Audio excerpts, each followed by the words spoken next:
Finn knew his letters.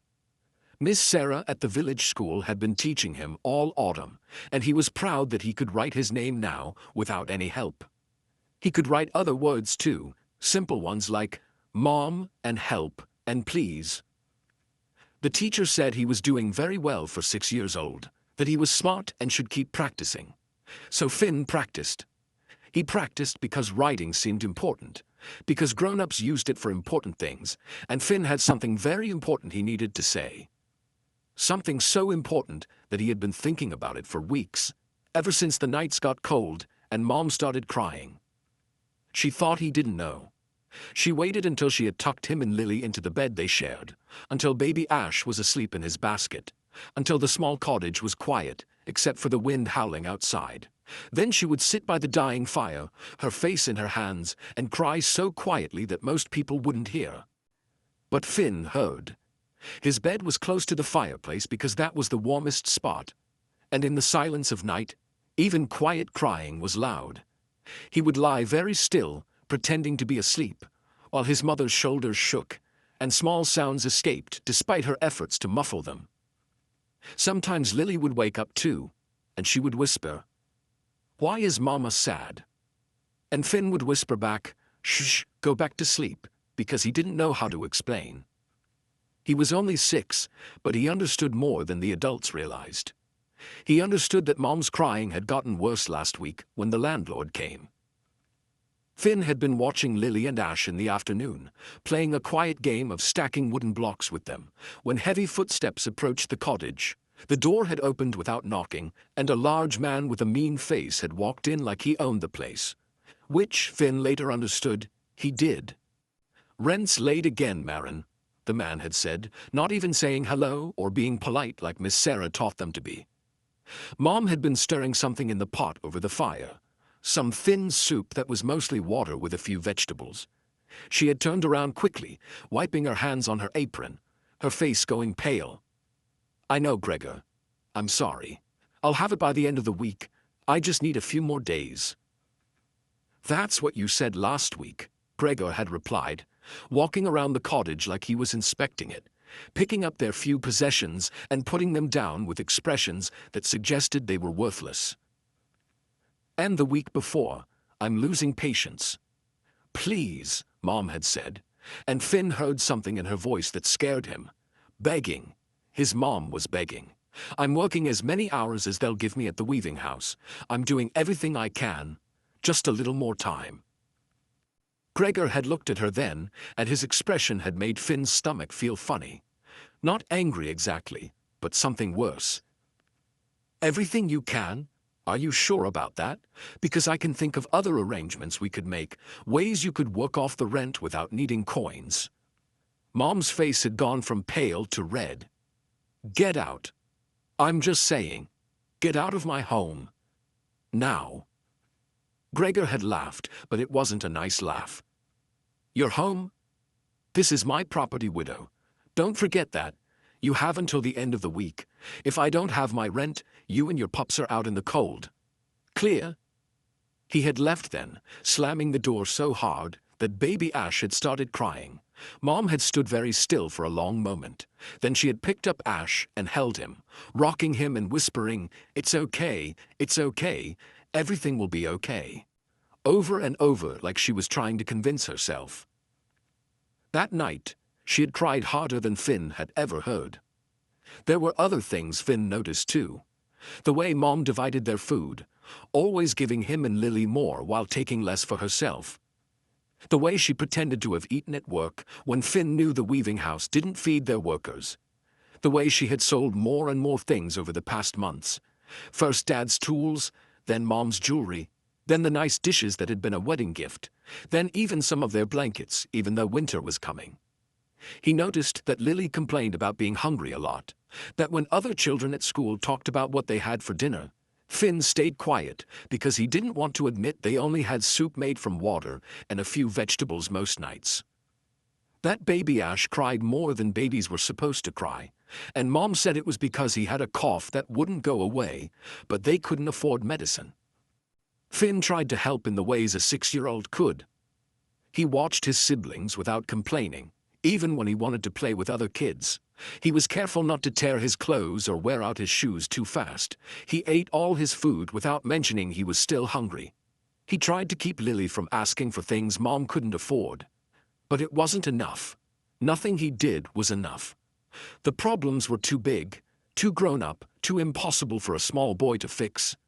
That was when he had thought about Miss Sarah's lesson about praying. She had told them that when things were very hard, when problems seemed too big to solve alone, you could ask God for help. The older students had snickered because everyone knew the old gods weren't real, that prayers didn't actually get answered. But Finn wasn't asking for something impossible like making Dad come back or giving them a big house. He was just asking for help. That seemed like something God might be able to do, if God was real.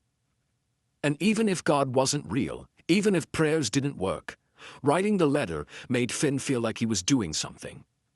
He wasn't just watching his mother cry and feeling helpless. He was trying. That had to count for something. He was only 6, but he understood that something was very wrong. Dad had died 6 months ago, during the summer harvest when the threshing machine had malfunctioned. Finn remembered the men coming to tell Mom, remembered her screaming, remembered the funeral where everyone wore black and said things like, "Such a tragedy, and so young to be widowed." He remembered being confused because one day Dad was there, teaching him how to stack firewood properly, and the next day Dad was gone forever, and everyone kept saying he wasn't coming back. After the funeral, people had been nice for a while. They had brought food and helped Mom with chores and said comforting things. But then autumn came, and the help stopped, and Mom had to figure out how to take care of 3 pups by herself. She worked at the weaving house during the day, making cloth that the pack sold to other territories. She worked so many hours that Finn had to watch Lily and Ash after school until she came home. But working wasn't enough. Finn didn't understand all the grown-up words like rent and debts and allocation.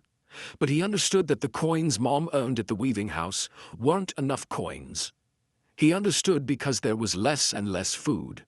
Because Mom kept mending their clothes instead of buying new ones, because she had sold Dad's tools and Mom's wedding jewelry and anything else she could find to sell. He understood because Mom stopped eating. She would make dinner, would serve Finn and Lily their portions, would nurse baby Ash. And then she would say she wasn't hungry, that she had eaten at the weaving house, that they should finish everything, so nothing was wasted. But Finn had seen inside the cupboards when she thought he wasn't looking. He knew there wasn't much food. He knew that if Mom didn't eat, it was because there wasn't enough for all of them. And every night, after she thought her children were asleep, she cried. Finn wanted to help, but he was only 6. He couldn't work at the weaving house. He couldn't earn coins. He couldn't make food appear in the cupboards or make the landlord stop coming to the door demanding rent money that Mom didn't have. He was too small, too young, too useless to fix any of the problems that made his mother cry. But he could write. And Miss Sarah had told the class about praying, about how you could ask God for help when things were very hard. The other pups had laughed a little because everyone knew the old gods didn't really answer prayers, that it was just something people said to make themselves feel better. But Finn thought maybe it was worth trying. Maybe if he wrote it down very carefully, maybe if he used his best handwriting and his most polite words, maybe someone would help. So one afternoon after school, while Mom was still at the weaving house and Lily was napping and baby Ash was playing with wooden blocks on the floor, Finn got out the precious paper and pencil Miss Sarah had given him for practicing at home. His hand shook a little as he wrote, making the letters wobble more than they should, but he worked slowly and carefully to make sure every word was spelled right. "Dear God," he wrote at the top, because Miss Sarah said that was how you started a letter to someone important. Then he stopped, the pencil hovering over the paper, while he thought about what to say. There was so much wrong, so many problems, that he didn't know where to start. But Miss Sarah had also said that letters should be clear and specific, should explain what you needed. Finn took a breath and continued writing. "Please help my mom. She cries every night when she thinks we are sleeping. She doesn't eat so we can eat. She's so tired all the time. The landlord is mean to her and she doesn't have enough money. Baby Ash needs medicine, but she can't buy it. Lily is always hungry. I try to help, but I'm too small. He paused again, reading what he had written. It looked right. Looked like it explained the problem. But he felt like he needed to add something else. Something that would make whoever read this understand how important it was. Please send someone to help us, he wrote. We don't have anybody else. Then, because Miss Sarah said you should always be polite and end letters properly, he added. Thank you very much. Love, Finn. He looked at the letter, at his wobbly handwriting and the words that seemed too small to contain everything that was wrong. But it was the best he could do. He folded the paper carefully, the way Miss Sarah had taught them to fold letters, and wrote, "To God," on the outside, because that's what you did with letters. You wrote who they were for. The problem was, Finn didn't know how to send a letter to God. The village had a post house where you could send letters to other packs, but you needed coins for that, and Finn didn't have coins. He thought about giving the letter to Miss Sarah, but she would ask questions, and then she might tell Mom, and Finn didn't want Mom to know he knew about the crying. So he did what seemed logical to a 6-year-old with limited options. He took the letter outside, walked to the edge of the clearing behind their cottage, and looked up at the sky where he had been told God lived. Then he held the letter up as high as his arms could reach and said very seriously, "Please make sure God gets this. It's very important." The November wind was strong that day, gusting through the trees with force that bent branches and scattered leaves. When Finn released the letter, it didn't fall to the ground as he had half expected.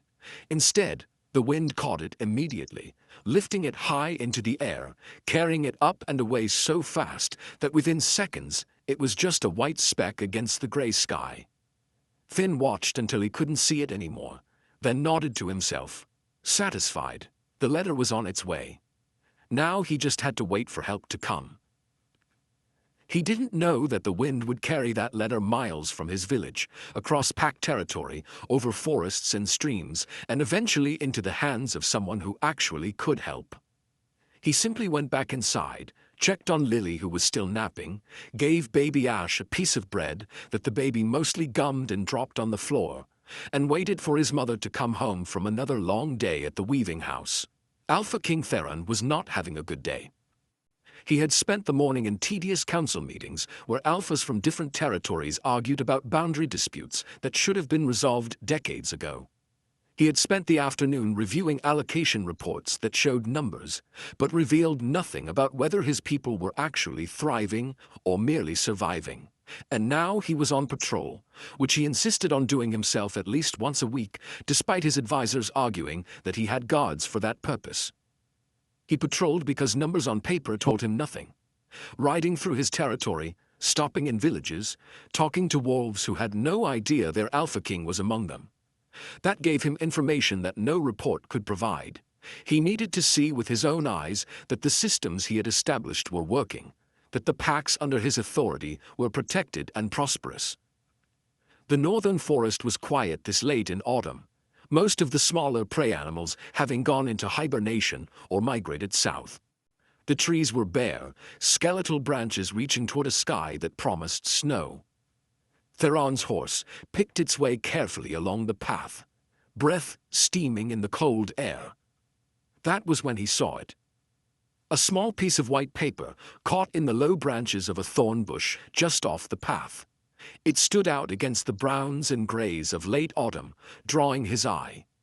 Probably trash, he thought, but he dismounted anyway to retrieve it. Someone had been careless, leaving litter in the forest. But when he pulled the paper free of the thorns, when he unfolded it carefully to see what it was, he realized it wasn't trash. It was a letter, written in the careful, wobbly handwriting of a young child. To God, it said on the outside. Theron almost smiled at that, at the innocent assumption that you could mail a letter to God the same way you would mail one to a neighbor. But then he opened it and read what was inside, and the smile died before it could fully form. Dear God, please help my mom. She cries every night when she thinks we are sleeping. She doesn't eat so we can eat. She's so tired all the time. The landlord is mean to her, and she doesn't have enough money. Baby Ash needs medicine, but she can't buy it. Lily is always hungry. I try to help, but I'm too small. Please send someone to help us.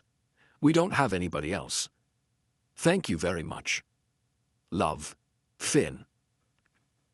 Theron stood very still in the cold forest, reading the letter 3 times to make sure he had understood it correctly. A child had written this.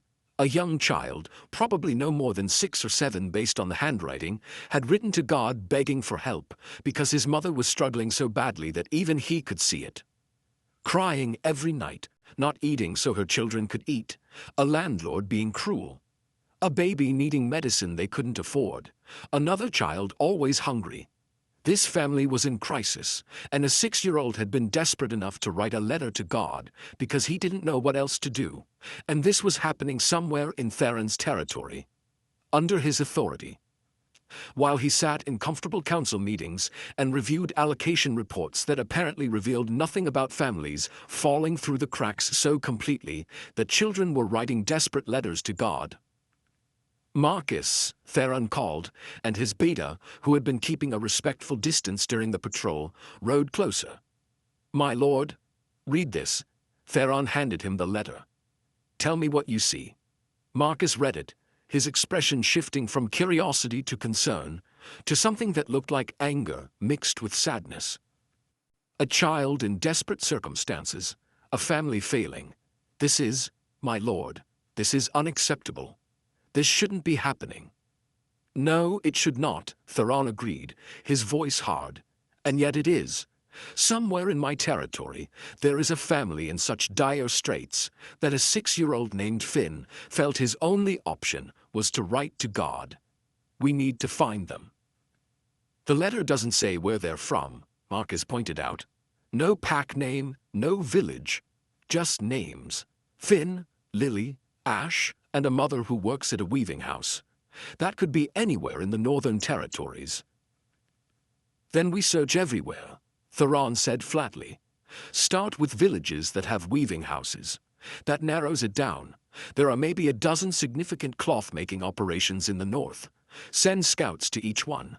Find a widow with 3 children matching those names and ages. Find her, Marcus. Find her quickly.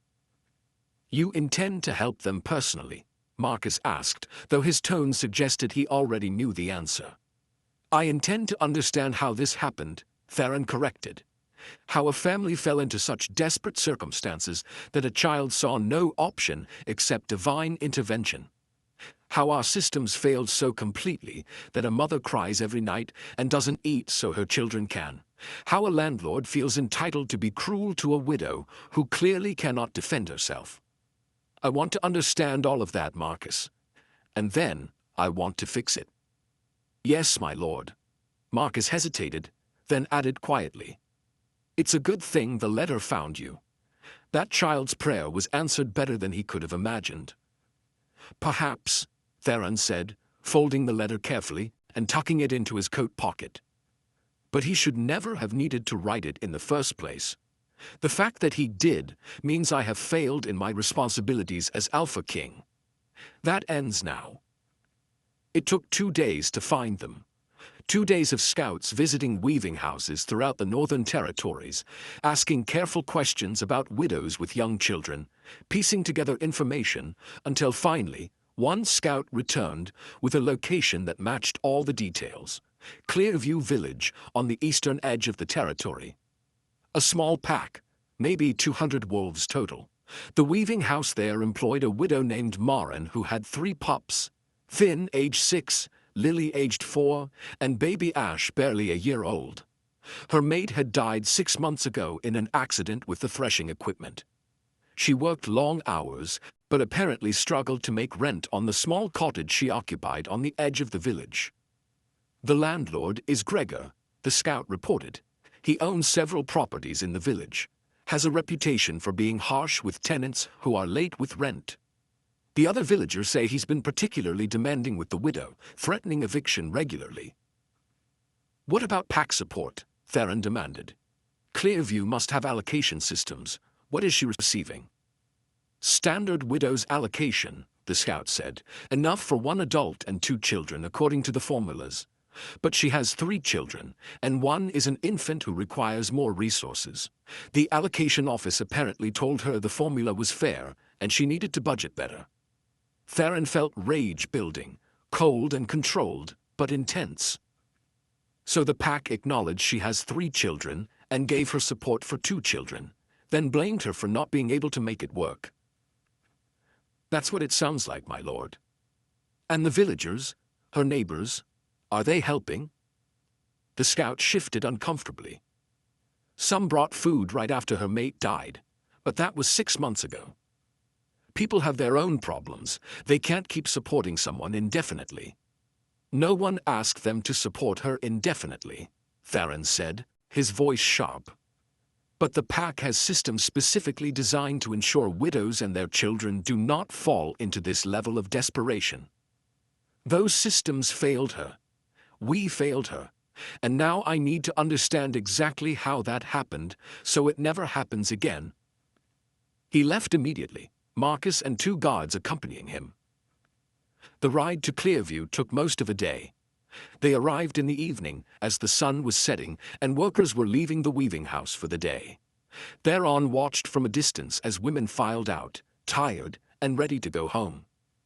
He saw her almost immediately, a woman in her late 20s, thin in ways that spoke of insufficient food, her face drawn with exhaustion, but still determinedly set, as she hurried toward the edge of the village. That's her, Marcus confirmed quietly, having gotten a description from the scouts. They followed at a distance as Marin made her way to a small cottage that sat isolated from the rest of the village. It was in poor repair, Theron noted, roof sagging, one window broken and covered with cloth, the door sitting crooked in its frame. This was the kind of property that should have been condemned, not rented to a widow with young children. Light appeared in the window as Marin entered, and Theron could hear children's voices, high and excited. "Mama's home." Then lower voices, probably the mother talking to her children, though Theron was too far away to make out words. "Should we approach now, my lord?" Marcus asked. "Not yet," Theron said. "I want to understand the full situation first. Watch." They waited, hidden in the trees, as evening turned to night.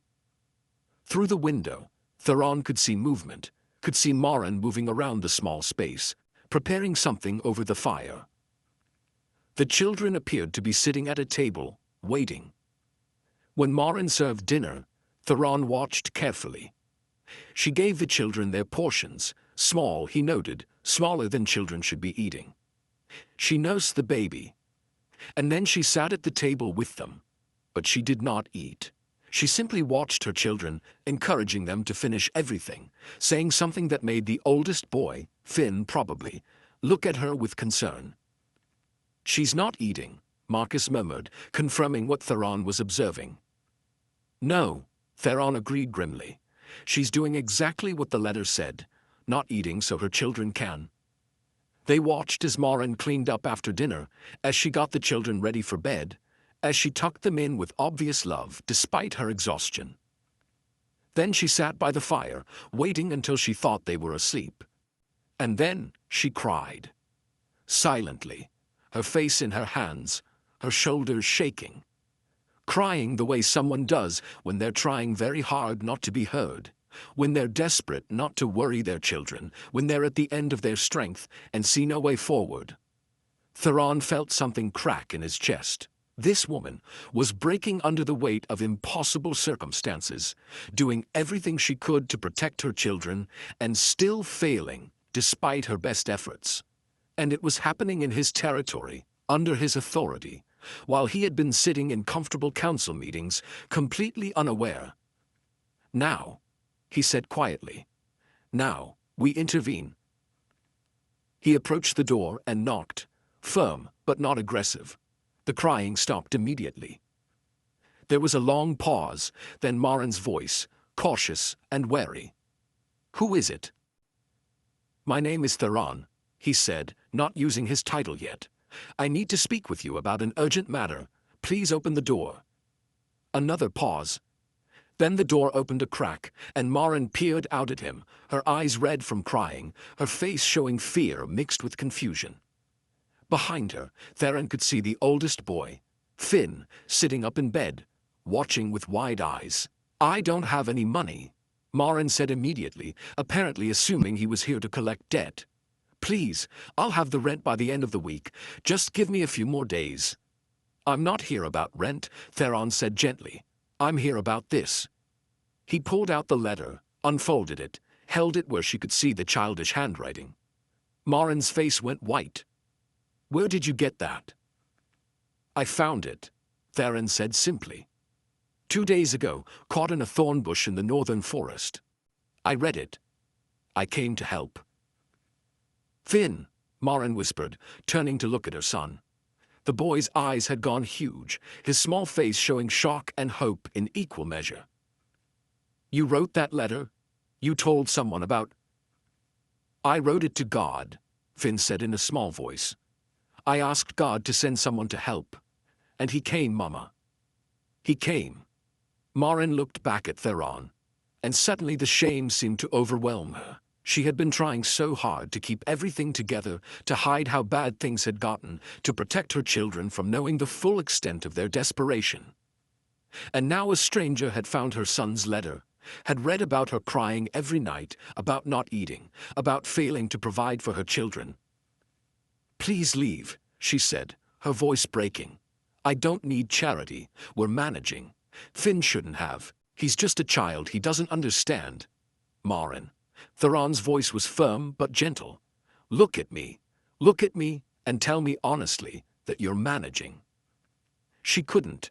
She opened her mouth to lie, to insist everything was fine, and instead a sob escaped, then another. And then she was crying. Not the quiet, suppressed crying she did at night, but full, wrenching sobs that came from months of holding everything in, months of pretending she was strong enough when she wasn't. "Mama!" Lily had woken up now, scrambling out of bed and running to her mother, throwing small arms around her waist. Baby Ash, disturbed by the commotion, began crying too. Theron made a decision. "Marcus," he called, and his beta appeared immediately. "Send for supplies, food, enough for a week at least, and get a healer here immediately. The baby has a cough that hasn't been treated." "Yes, my lord." "My lord." Marin's head snapped up, tears still streaming down her face. Who are you?" "Alpha King Theron," he said quietly. "And I am the one who should be apologizing to you, Marin. This situation should never have existed. You should never have been in circumstances desperate enough that your 6-year-old son felt compelled to write to God for help." "The Alpha King," she repeated faintly. Then her legs seemed to give out, and she sank down to sit on the floor, still holding Lily, now rocking back and forth. "The Alpha King found my son's letter and came to my cottage. This isn't real. This can't be real." "It's real," Finn said, his voice full of wonder. He had approached Theron, was looking up at him with awe written across his young face. "I prayed for help, and God sent the king. Just like in the stories Miss Sarah tells us, where the king helps people and makes everything better."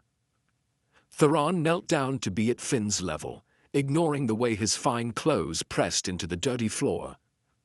"You're very brave, Finn. Writing that letter, trying to help your mother even though you're young. That took courage. And you were right to ask for help when you saw your family needed it." "Are you going to make Mama stop crying?" Finn asked, his eyes large and serious. "Are you going to make it so we're not hungry anymore? Are you going to make the mean landlord go away?" "Yes," Theron promised. "To all of those things. Your mother won't have to cry anymore. You and your siblings will have enough food. And the landlord," his expression hardened, "the landlord will be dealt with."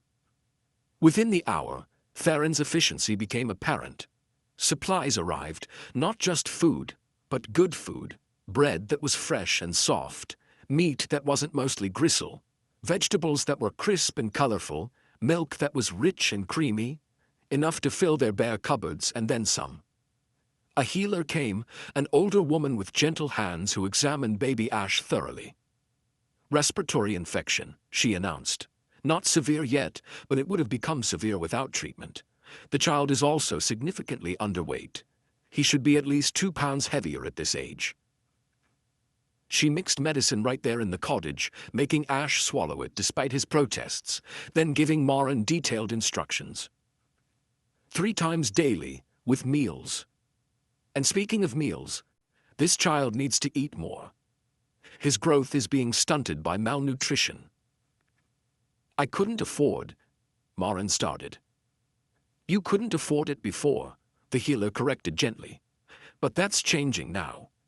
Feed your children properly, Marin, all of them. And feed yourself too. You're severely malnourished. If you had continued much longer without intervention, you would have collapsed.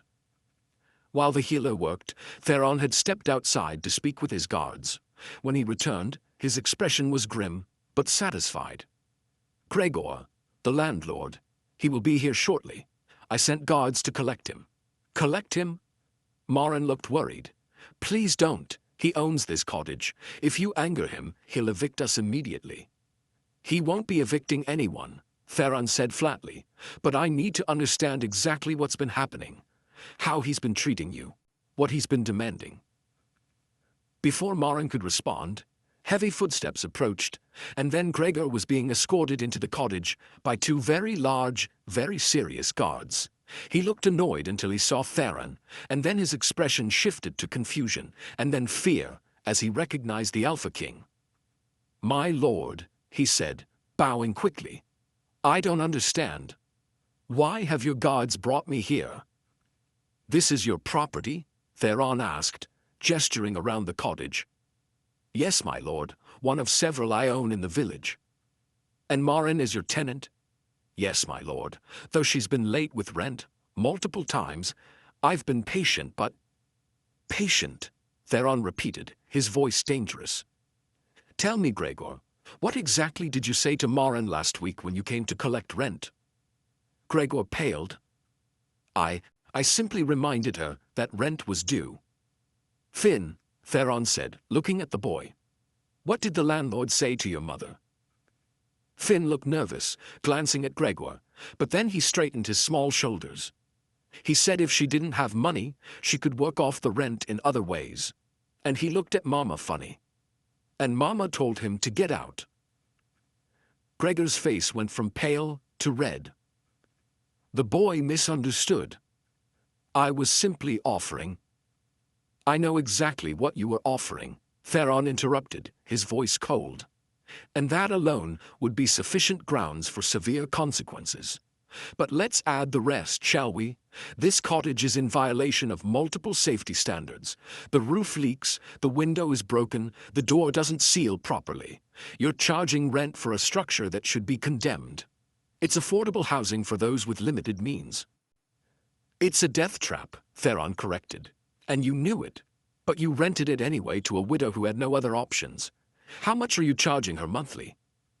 When Gregor named the amount, Theron's expression became even more glacial.